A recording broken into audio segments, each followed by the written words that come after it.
ഇന്ന് നമ്മൾ ബേസ്മെൻറ്റ് ഫുട്പ്രിൻറ്റ് എങ്ങനെ മാർക്ക് ചെയ്യാമെന്നാണ് നോക്കുന്നത്.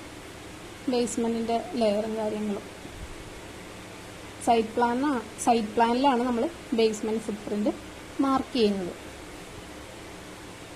ഇപ്പോൾ നമ്മുടെ ബിൽഡിംഗ് ഫുട്പ്രിൻറ്റ് നമ്മൾ വയ്ക്കും. അപ്പോൾ ആ സെയിം തന്നെയാണ് ഇപ്പോൾ ഗ്രൗണ്ട് ഫ്ലോറാണ് നമ്മൾ ബിൽഡിംഗ് ഫുട്പ്രിൻ്റായിട്ട് വെച്ചിരിക്കുന്നതെങ്കിൽ സെയിം ഏരിയ തന്നെയാണ് നമ്മൾ ബേസ്മെൻറ്റിൽ എടുത്തേക്കുന്നതെങ്കിൽ നമ്മൾ അതിൻ്റെ ലൈൻ തന്നെ കോപ്പി എടുക്കുക. ബിൽഡിംഗ് ഫുട്പ്രിൻറ്റിൻ്റെയോ കവറേജിൻ്റെയോ ലൈൻ കോപ്പി എടുത്തിട്ട് നമ്മൾ അവിടെ തന്നെ പേസ്റ്റ് ചെയ്യുക.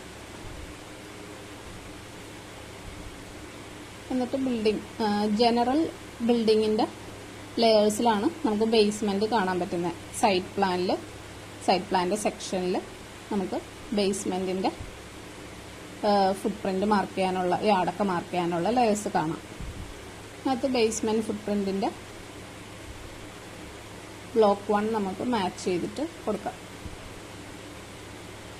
നമ്മൾ കോപ്പി എടുത്ത ലൈൻ മാച്ച് ചെയ്തു. ഇപ്പോൾ ബേസ്മെൻറ്റ് ഫുട്പ്രിൻറ്റ് നമ്മൾ മാർക്ക് ചെയ്ത് കഴിഞ്ഞു.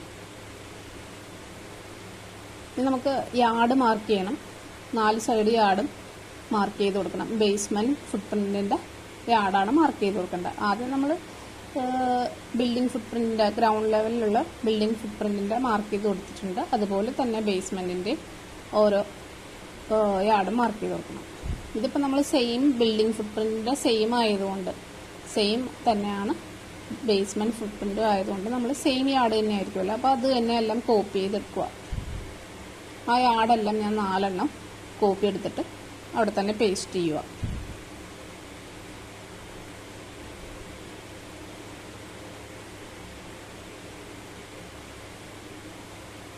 എന്നിട്ട് നമ്മൾ ലെയേഴ്സിൽ നിന്ന് ഓരോന്നും മാർക്ക് ചെയ്ത് കൊടുക്കുക.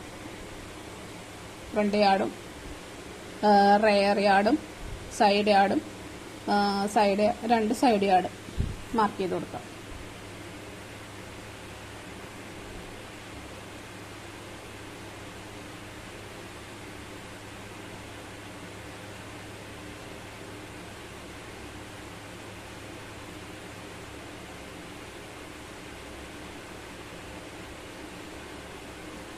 എപ്പോഴും സൈറ്റ് പ്ലാനൊക്കെ വയ്ക്കുമ്പോൾ നമ്മൾ മാക്സിമം ലൈൻസൊക്കെ മാറ്റി നല്ല ഡബിൾ ലൈനൊന്നും വരാതെ ചെയ്യണം, എറേഴ്സ് മാറ്റാൻ വേണ്ടിയിട്ടേ. ഏറ്റവും കുറഞ്ഞ ലൈൻസ് ഉപയോഗിച്ച് ചെയ്യുന്നതാണ് സൈറ്റ് പ്ലാൻ എപ്പോഴും നല്ലത്. ഇല്ലെങ്കിൽ ഒരുപാട് എറേഴ്സ് വരും.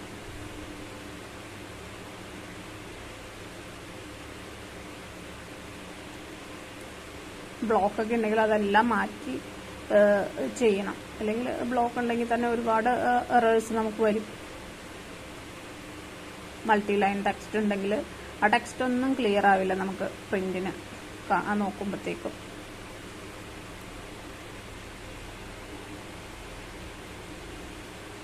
ഇപ്പം ഇത് ഞാനിപ്പോൾ എന്തിനാന്ന് വെച്ചാൽ ഇപ്പം നമ്മൾ ബേസ്മെന്റ് ചെറുതാണ്, കുറച്ച് സൈസ് വ്യത്യാസമുണ്ട്. നമ്മുടെ ഗ്രൗണ്ട് ലെവലിലെ ബിൽഡിംഗ് ഫുട്പ്രിന്റിനേക്കാളും വ്യത്യാസമുണ്ട് ബേസ്മെന്റ് ഫുട്പ്രിന്റ് എങ്കിൽ നമ്മൾ അതിനനുസരിച്ച് ആ യാർഡ് കണ്ട ബേസ്മെന്റ് ഫുട്പ്രിന്റ് നമ്മൾ മാറ്റി വരച്ചു.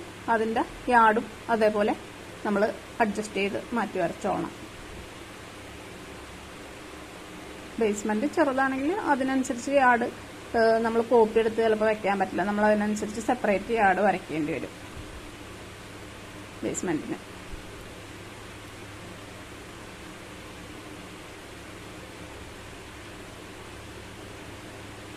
ജസ്റ്റ് സാമ്പിളായിട്ട് ഇത് ഞാൻ അഡ്ജസ്റ്റ് ചെയ്ത് കാണിച്ചെന്നേ ഉള്ളൂ. യാർഡ് ബേസ്മെൻറ്റിൻ്റെ വ്യത്യാസമുള്ള ബേസ്മെൻറ്റിൻ്റെ വരുമ്പോൾ യാർഡും അതുപോലെ വ്യത്യാസം വരും കേട്ടോ. നമ്മൾ രണ്ടാമത് വരയ്ക്കേണ്ടി വരും യാർഡ്. പിന്നെ അതുപോലെ തന്നെ നമുക്ക് ഈ എക്സ്കവേഷൻ ഉണ്ടാവുമല്ലോ ബേസ്മെൻറ്റിന് വേണ്ടി, ആ ഡ്രോയിങ് നമ്മൾ സെപ്പറേറ്റ് ഒന്നും കാണിക്കണം കേട്ടോ. എക്സ്കവേഷൻ ഡ്രോയിങ് ഉണ്ടെങ്കിൽ ആ എക്സ്കവേഷൻ ഡ്രോയിങ് നമ്മൾ ഇതിൽ കിടപ്പുണ്ട്, ഷീറ്റിൽ കിടപ്പുണ്ട്. ആ ഷീറ്റ് നമ്മൾ ആ ലെയർ എടുത്തിട്ട് എക്സ്കവേഷൻ്റെ ഷീറ്റ് എടുത്തിട്ട് ആ ലെയർ എടുക്കുക. ഷീറ്റ് 1 എന്നുള്ളത് എടുത്തിട്ട് നമ്മൾ ആ എക്സ്കവേഷൻ ഉണ്ടെങ്കിൽ അതിൻ്റെ ലെയർ മാർക്ക് ചെയ്ത് കൊടുക്കുക. ലെവൽ വ്യത്യാസമൊക്കെ ഉണ്ടാവില്ല.